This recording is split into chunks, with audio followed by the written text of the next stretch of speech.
before us here in the United States Senate, and that is for tax reform that can truly help our economy and help the middle-class families we represent. It's a once-in-a-generation opportunity. The last time we reformed our tax code in any substantial way was 31 years ago. Ronald Reagan was president. Pete Rose was still playing for the Cincinnati Reds. That's how long ago it was. But that 1986 tax reform gave our economy a much-needed shot in the arm. And it led to more jobs and higher wages in the 1980s and the 1990s.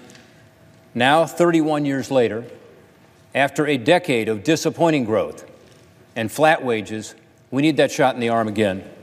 We need a tax code that better reflects the needs of today's workers, today's families, and our 21st century economy. There's bipartisan agreement that the tax code is broken, hopelessly broken, and it's up to Congress to fix it. No one else can. Through the Tax Cuts and Jobs Act now before us, we've got a chance here in the Congress to create a better economy and a better future. And we've got to get this done for the people we represent. It starts with tax cuts for the middle class. While the economy has seen some improvement recently, and I saw some good numbers today for last quarter's growth, the people I represent, hardworking Ohioans, people across the country, are not feeling these benefits of a growing economy. For more than a decade now, expenses have increased, including health care costs, which have increased the highest, at a time when wages have been flat. When you take wages when you take inflation into account, wages have stayed relatively flat for almost 2 decades. That increase in expenses and flat wages is the middle class squeeze, and people are feeling it. For years, my colleagues on both sides of the aisle have been calling for middle class tax cuts to help ease this burden. The Tax Cuts and Jobs Act will actually deliver it. The proposal helps us in a lot of ways, but 3 main ways. First, it has a doubling of the standard deduction. This is a doubling for families of $12,000 to $24,000. This means for a lot of families in America, the first $24,000 is a zero tax bracket. 2/3 of Ohioans, by the way, already use the standard deduction. And the estimate is, now that we're doubling it, that over 90% of Ohioans will use that standard deduction. That helps to keep the tax bill down, but it also is a tremendous simplification of our tax code. Second is the doubling of the child tax credit. That's in this legislation. The American dream starts with the American family, and parents shouldn't have to reconsider starting a family because of the financial burden that comes with it. This doubling of the child tax credit will help working families afford child care and will help strengthen middle-class family budgets all across the country. And by the way, it also includes increasing the refundability of that tax credit for taxpayers who don't have any income tax liability. Third, of course, is lowering tax rates. And there are tax rates that are lowered all across the board for middle-class families. The Independent Tax Foundation estimates that the tax cuts in this proposal will save an Ohio family at the median income level $2,375 a year. That almost $2,400 a year is a big deal. A lot of the people I represent and others represent here in this chamber are living paycheck to paycheck, and this matters. More money staying in the pockets of working families to make that car payment, to pay for health care, maybe put a little money aside for retirement is a big deal. We also know from the Tax Foundation that the lower rates in this plan will benefit families across middle-class income brackets. For example, a family with 2 kids making $50,000 a year will see a 36% tax break, 36% reduction in their tax liability. For a family with 2 kids making about $85,000 a year, there's a 20% reduction in their tax liability. And for a family with 2 kids making about $165,000 a year, there's an 8% reduction in their tax liability. So there's tax relief across the board, but the biggest proportional tax cut goes to the folks who need it the most. This chart shows this. For people who are in these income categories, $20,000 to $50,000, $50,000 to $100,000, $100,000 and above, right now paying 4.3% of taxes from $20,000 to $50,000. Under this proposal, according to the Joint Committee on Taxation and the Tax Foundation, it goes down to 4.1%. So the burden is reduced for people at the lower end. From $50,000 to $100,000, the burden is also lowered from 6.9% to 16.9% to 16.7%. For those people 100,000 and above, the burden right now is about 78.7%. The top 10% of wage earners pay about 70% of the taxes. That actually goes up from 78.7 to 78.9. So this notion that we have heard today that somehow these middle-class tax cuts are not proportionally helping those at the lower end, that's simply not true. This is the data. Go on JCT, Joint Committee on Taxation.gov, look for yourself. Go on the Tax Foundation site and you can look at your family income, look at your situation, and determine how doubling the standard deduction, doubling the child tax credit, and reducing tax rates will benefit you.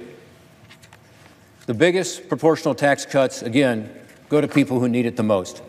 In total, by the way, when these tax cuts are implemented, it is estimated that approximately 3 million Americans who are currently paying taxes will no longer be paying income taxes. They'll be off the rolls altogether. That's tax cuts for middle-class families, for families who need it the most. Some of my colleagues on the other side of the aisle have suggested that our plan will hurt families with incomes under $30,000 because there is a Joint Committee on Taxation report that, because of arcane budget rules, counts repealing the individual mandate as a tax hike. This is an interesting perspective, but I reject it because I don't think stopping the Obamacare individual mandate and people choosing not to buy health insurance and therefore not having both the cost of the Affordable Care Act and the Obamacare tax credits that come with that health care is a tax hike. In other words, what they're saying is because somebody doesn't choose to buy health care, partly because it's too expensive, and therefore doesn't get the tax credits that come with that, that somehow that's a tax hike. That doesn't make sense to me, and I don't think it makes sense to most Americans. What the Joint Committee on Taxation did say repeatedly at our committee markup 2 weeks ago is that when you don't consider this issue, again, choosing not to buy health care insurance a hike, that our plan does give every single income group, including those under $30,000, a tax cut. As noted earlier, the biggest percentage tax cuts, again, goes to those with lower incomes. And that's appropriate. Those are the folks who need it the most. What we do know is that the individual mandate right now is an onerous tax by itself. The Supreme Court has called it a tax. It's a tax on people that disproportionately affects lower and middle income class Americans. In fact, 80% of the individual mandate falls on folks making less than $50,000 a year in their family. In Ohio, by the way, that figure is about 83%. 83% of that individual mandate tax falls on people in households at less than $50,000 a year.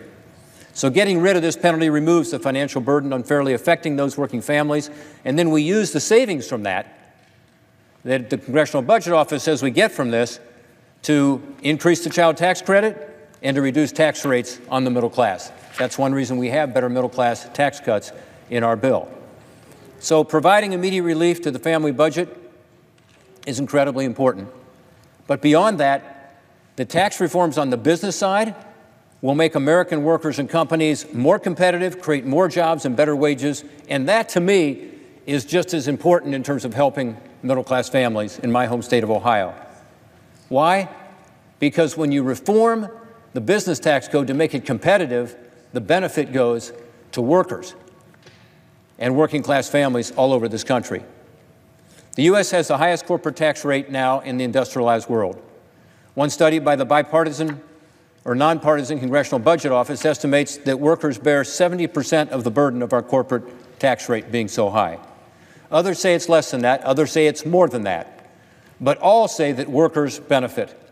If we lower that rate below the average of the other industrialized countries, our workers will benefit through higher wages and better benefits.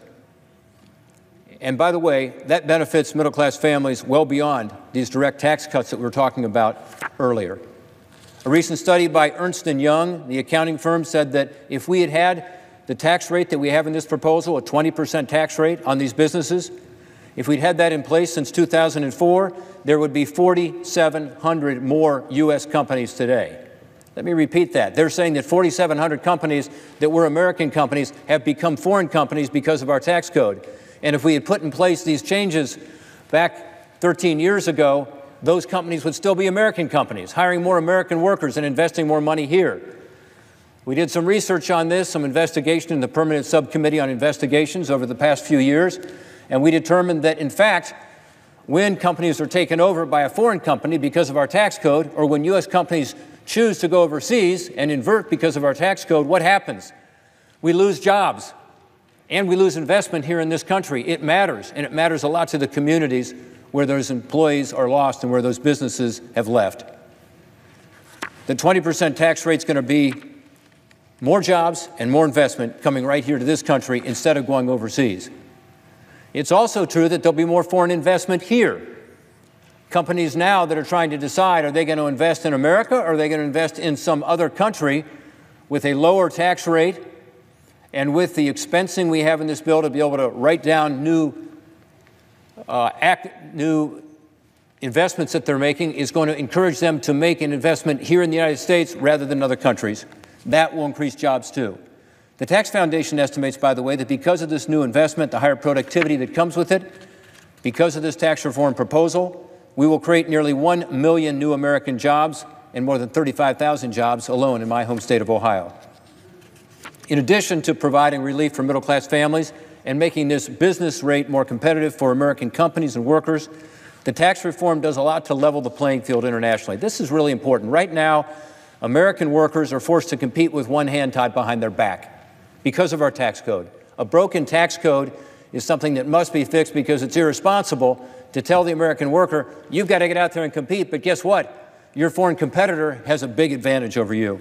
It's crazy that Congress has allowed this opportunity to go by for so many years. The situation where companies are actually encouraged to move overseas and keep their profits overseas makes no sense. Right now, it's estimated there's between $2.5 trillion and $3 trillion of earnings trapped overseas because of this outdated tax code. Think about that. That money can come back here and be invested here in plant and jobs and equipment. The Tax Cuts and Jobs Act says to those companies, we want your money back here. We want you to invest in America. The result will lift the economic condition of our entire country. This week, 137 of the country's leading economists wrote in an open letter to Congress in support of this tax reform bill.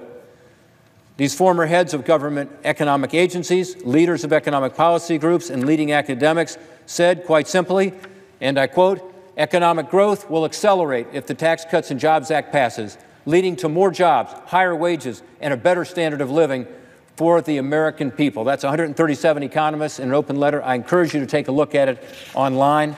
These are people who understand what the impact's going to be of policy we make here on decisions that are being made all around the country. We can debate the exact growth amount that will result from this bill, and we'll have a spirited debate on that this week. But we all have to agree that this will help to grow the economy if we're following basic economic theory.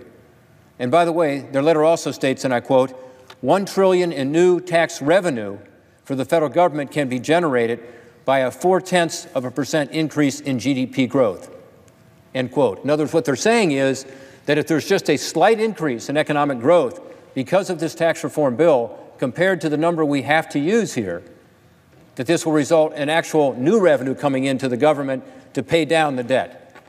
I'm convinced that's going to happen for a very simple reason. We have to use a very low number of economic growth. Under our rules, we have to use a CBO, Congressional Budget Office number, of 1.9% economic growth over the next 10 years. By the way, the average over the past 30 years has been 2.5%. The average last quarter, we just learned today, was 3.3%. The average the quarter before that, the second quarter, was 3.1%. This tax reform proposal will help to actually increase economic growth, but even if you don't believe that, 1.9% economic growth is unacceptable. We cannot accept that as a country. We can and must do better than that, and we will do better than that, and this tax reform proposal will be one reason. So I'm convinced that the 0.4 increase up to 2.3% is still very conservative, and that we will be able to do better than that, as we have over the past 30 years, as we have traditionally in this country. When you hear my colleagues on the other side talk about this bill being bad for the deficit, I think you ought to think about that. This means that they are resigning themselves to 1.9% economic growth.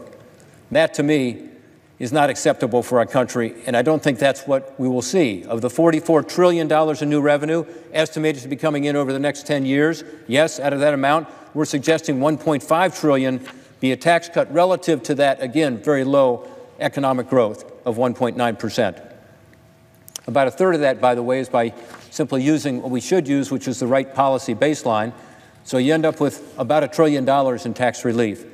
And again, over 10 years with $44 trillion coming in, and again with what the economists are saying about it generating more revenue through economic growth, I'm convinced we're going to do better than that 1.9%. I believe the pro-growth changes in this bill will help drive economic growth in ways that it helps every American family. We are in a position now, if we pass this bill, to be able to help all the people who are now looking at a tough time. Making ends meet is difficult for a lot of people living paycheck to paycheck, but also it'll help to grow the economy generally. Businesses and organizations all around the country are supporting this legislation because they believe it is going to help American families. We have about 120 groups already, as of yesterday, who are supporting us. The National Federation of Independent Businesses, which is the group that represents most of the small businesses in America. The Family Business Council, representing, again, a lot of small businesses that benefit greatly from the changes we have, not just with the corporation rate, but also with how we deal with companies that are considered to be pass-through companies, the smaller companies. The National Retail Federation is strongly in support of this bill. The Small Business and Entrepreneurship Council all support this reform plan and the opportunities it has to create more economic growth for small businesses, to let them be more competitive. So you can look at some of the groups here, some of the roughly 120 groups that are supporting this legislation. Why? Because they know it's going to help. Big businesses will benefit and be more competitive, therefore their workers can compete. Small businesses are going to be able, through these pro-growth policies, to grow and be able to be more entrepreneurial, to be able to come up with more innovations, and to be able to expand employment.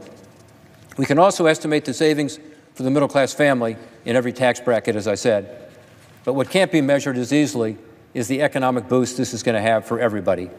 We're giving families freedom to spend more of their own money how they see fit. We're putting faith in the American entrepreneurs and businesses to compete in a global market. We're bringing back some of that money that's locked up overseas. We're creating a fairer tax system that encourages jobs and investment here in this country rather than overseas. That's all good stuff. The Tax Cuts and Jobs Act is made in America, and it's made for America. We need to come together now as a Congress, and I hope we'll get support from the other side of the aisle as well to pass this once-in-a-generation legislation to benefit our country.